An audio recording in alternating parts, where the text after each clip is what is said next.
araw-araw, dito na rin kami maglalaro ni tatay araw-araw. Yeah. Kasi doon kami naglalaro araw-araw sa Mansong 2. Yeah. Doon, so medyo mas maganda dito, maliwalas kung ano ang panahon.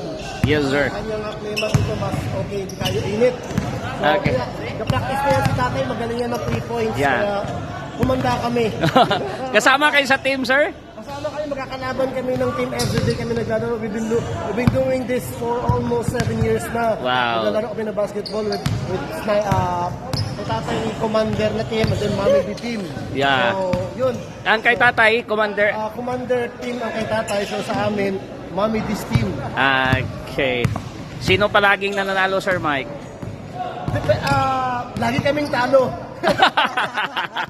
Patayin ko na to! Laging talo! Hindi.